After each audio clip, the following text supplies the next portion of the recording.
Bonjour à tous, bonne année, c'est Delta Horse, et oui, aujourd'hui je vous fais une vidéo spéciale, je vous fais un comparatif entre la 308cc finition féline phase 1 de 2009 par rapport à ma 307cc édition sport supérieure haute en gamme de 2005 phase 2.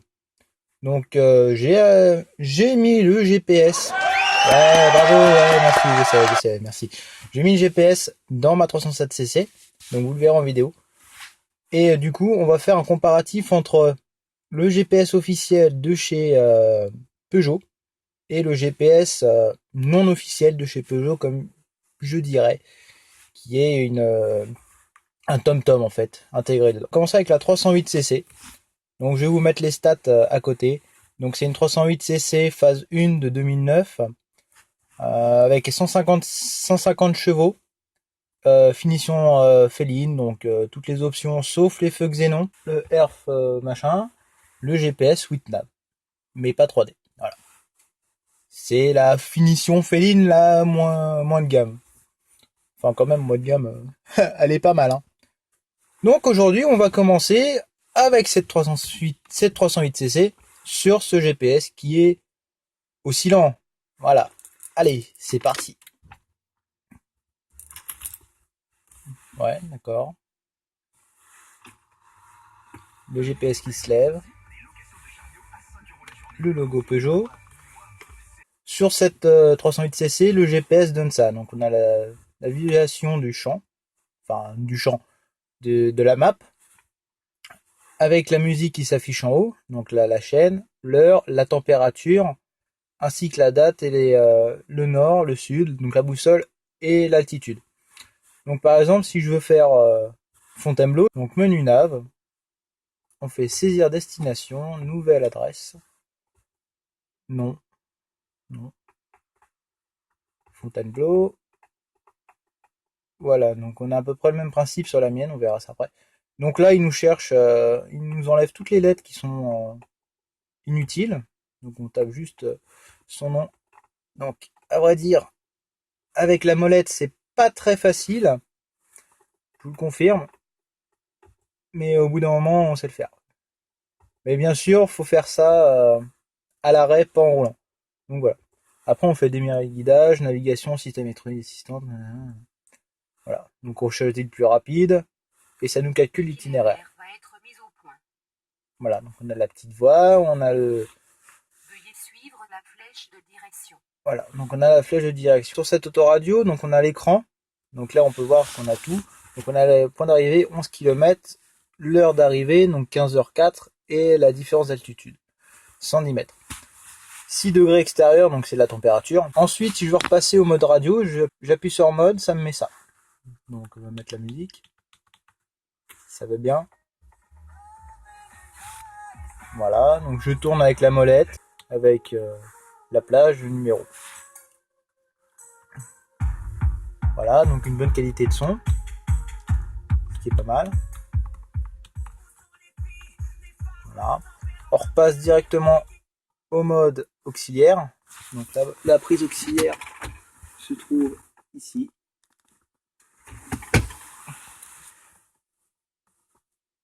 On revient sur la radio. Donc ensuite on peut faire mode et on revient sur le GPS. Pour arrêter la navigation, on appuie au milieu. Donc on appuie au milieu, on fait arrêter le guidage, et ça nous remet directement. Et ensuite, si on veut ça, on met mode. Couper le contact. L'écran va se couper, donc tous vos compteurs se coupent. Et il va se ranger. Voilà. Donc ça, c'est l'autoradio officielle de chez Peugeot. Donc si je ne dis pas de bêtises, c'est un RD4 nav, je crois, ou non, RT4. RT4, c'est un RT4. Donc sans le chargeur CD qui devrait se trouver ici.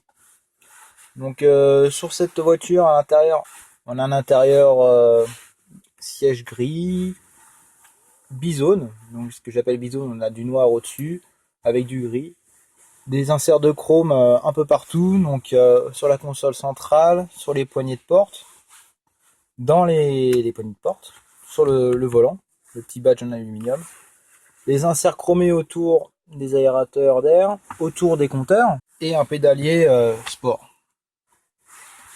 Donc ça, ce sont les touches assez classe de la 308. On a le volant qui est coupé à cet endroit-là. Donc là, je pense que vous voyez bien. Normalement, c'est rond et là, ça se coupe direct. Le pommeau, le petit levier de vitesse, assez sympathique. La ventilation ici, qui arrive dans le cou. Une prise 12 volts qu'on a également dans le coffre. Et à l'intérieur, dans cette boîte à gants, donc on a une boîte à gants qui est réfrigérée avec la prise auxiliaire que je vous ai montré.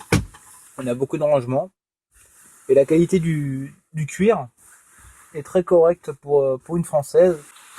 Pare soleil avec des miroirs éclairés. Dans un véhicule qui est assez sportif. Donc on exploite bien les 150 chevaux, si je dis pas bêtise, 150 chevaux, qui sont, pour ma part, très corrects pour un cabriolet de ce poids-ci. On a une bonne reprise, une bonne consommation, on n'est pas trop dans les tours, la boîte de vitesse, elle est très agréable. En plus, c'est une boîte 6, donc encore moins de consommation. Après, le seul truc, donc on revient à l'autoradio, le seul problème, c'est malheureusement le fonctionnement. Voilà, le fonctionnement, il est pas top. Mais dans l'ensemble, c'est une bonne voiture à vivre. Elle consomme pas trop, elle a des bonnes reprises, une bonne suspension, un bon freinage. C'est une voiture parfaite. C'est un cabriolet qui mélange sportivité et luxe. Et à moindre frais.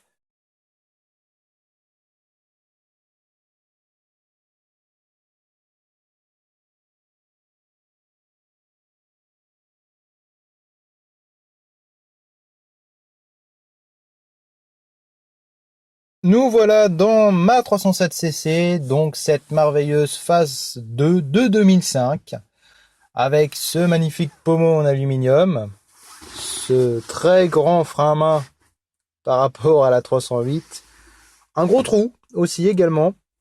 Je n'ai pas de repose-bras par rapport à la 308. Les boutons sont un petit peu plus durs à manœuvrer. Oui, à manœuvrer. J'ai quand même la prise 12 volts, hein, faut pas se plaindre. Un chargeur c'est 6 CD, 5 CD. Ma boîte à gants qui est réfrigérée. Et avec ça, mais qu'est-ce?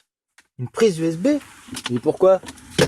Et pour ça, bien sûr, un magnifique autoradio qui fait GPS, USB, SD, auxiliaire, Bluetooth.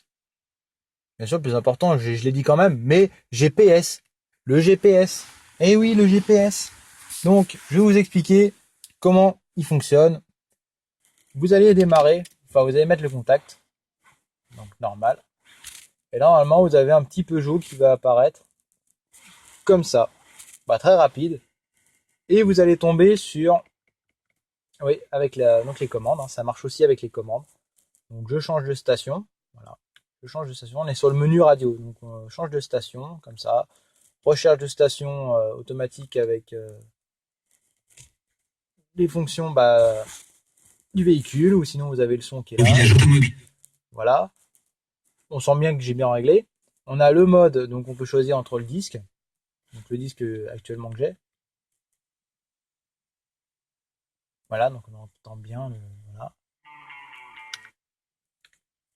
Normalement, je vais vous remettre la même, donc c'était soprano.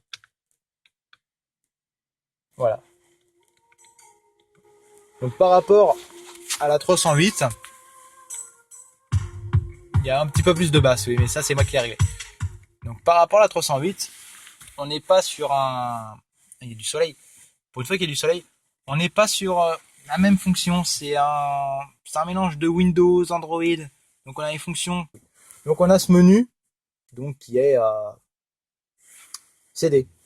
Vous avez le choix pour extraire votre CD.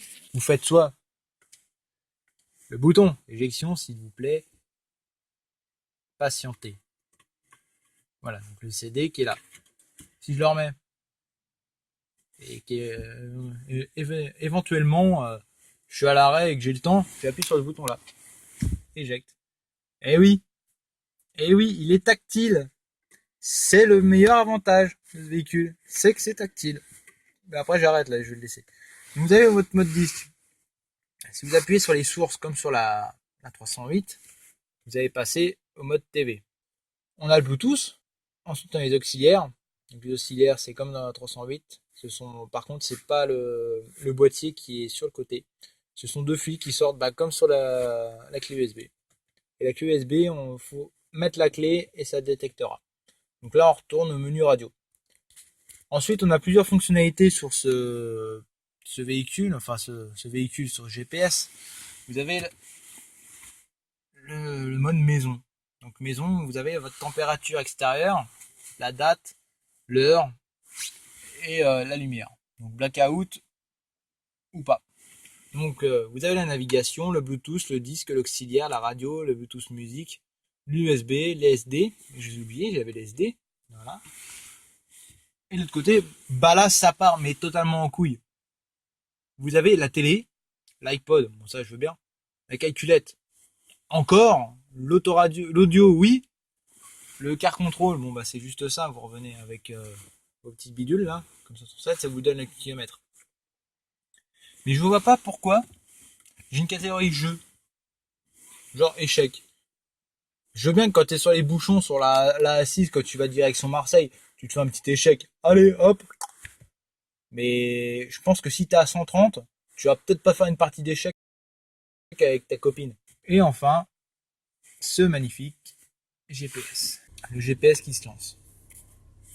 Donc, d'après ce que j'ai pu lire, c'est un TomTom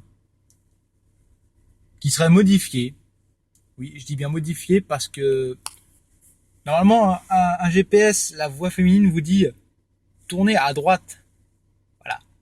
Moi, c'est pas tourner à droite. Ça me dit tourner franchement. Mais franchement, à droite. Alors, c'est limite, tu fais le frein à main et tu tournes à droite. Hein, c'est pareil. Mais voilà. C'est le seul petit défaut. Après, il est très précis. Et donc voilà, on arrive sur ce magnifique menu où on peut voir la map, la recherche, ma route et plus. Donc je vous préviens, c'est tout en français. Hein. Donc si on appuie là, au milieu, on a, avec un petit peu de latence, la map comme sur la 308. Ça, oui aussi, comme sur la 308. On a l'heure, la date, le volume, la boussole. Donc la boussole qui est ici. Je peux pas trop, il y a le soleil. La date, le temps de trajet, la rue, l'altitude, le nombre de GPS qui sont sur, le nombre de satellites qui sont sur ce GPS et le kilométrage. Par exemple, si je veux aller au menu, que je fais recherche F, voilà. Après, on peut faire que ça. Hein. J'ai essayé avec tous les autres boutons, ça marche pas. C'est que tactile. Voilà. On y connaît Fontainebleau. Donc on fait sélectionner la ville. Il va nous calculer l'itinéraire. Fontainebleau, Seine-et-Marne. Voilà. Et il nous affiche tout ce qui est station essence et resto. On peut le configurer. Donc là, il nous demande si c'est bien ici, Fontainebleau, si on veut bien aller là. Donc on fait valider. Il nous le calcule. Donc on a toutes les routes qui sont là. Fontainebleau, 11 km, 16 minutes de temps, 0,8 de consommation. Et donc on peut passer à l'intérieur de cette 307 cc. Donc on a du chrome également ici, de l'alu autour de la poignée de porte, dans le volant, donc alu, un chrome de alu, le petit lion Peugeot en alu, du plastique chromé dans les aérateurs, qui ne sont pas ronds, hein, bien sûr, les warnings qui sont ici, le SP qu'on peut désactiver, la fermeture centralisée, qui sont également disponibles sur la 307, hein, c'est pareil sur la 308, sauf qu'ils sont en plus petits. Voilà la base, la colonne centrale, avec le gros trou comme je vous ai dit, les boutons de fonctionnement du toit pour le mode cabriolet qui sont derrière, donc pas très facile à atteindre. Pour moi, c'est le seul défaut sur cette voiture, c'est qu'on ne peut pas très bien faire la manœuvre, quoi. On est obligé de se casser le bras. Je déconne pas quand je dis.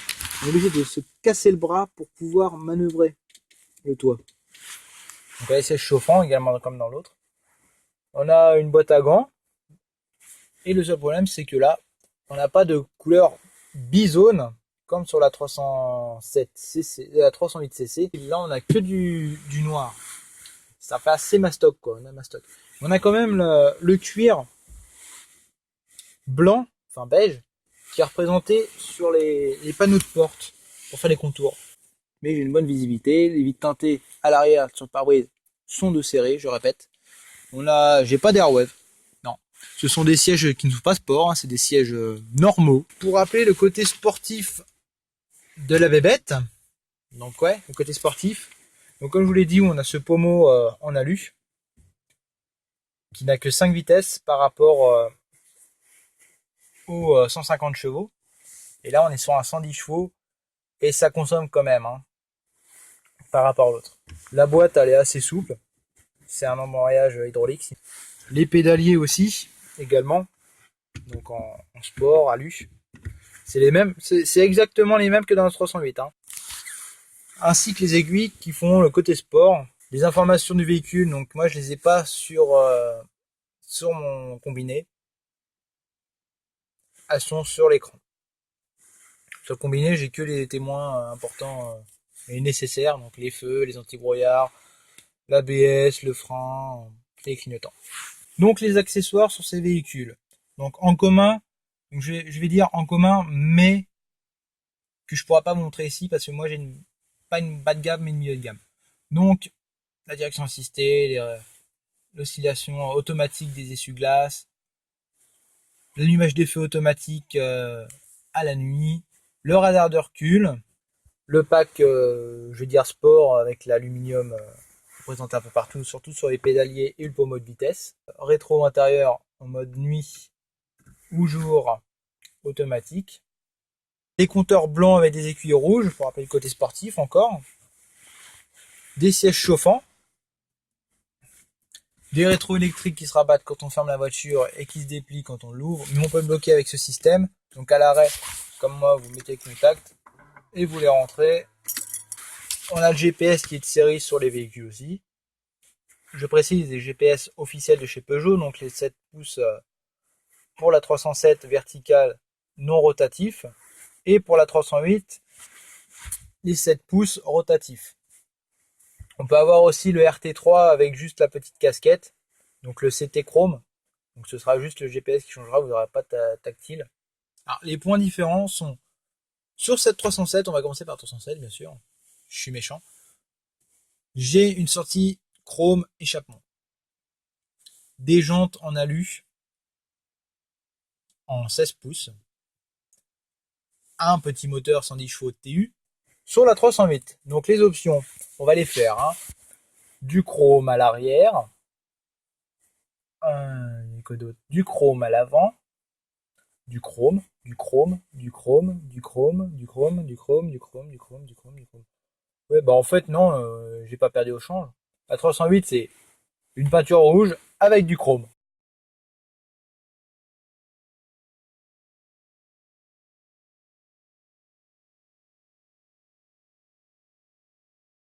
Donc voilà, j'espère que cette vidéo vous aura plu sur ce comparatif de 308 à 307. Donc sur ce, je vous souhaite encore une bonne année à tous, une bonne santé, d'amour, de gloire et de beauté. Voilà, je vous souhaite plein de bonheur pour cette année 2016. Donc pour les vidéos suivantes, ce ne sera plus toutes les semaines. Malheureusement, ce ne sera pas toutes les semaines, ce sera toutes les 2 semaines. Je vais me fixer toutes les 2 semaines maintenant parce qu'une semaine c'est hyper chaud, le temps de tourner, de mettre en montage. Je ne déroule pas toute la mise en scène.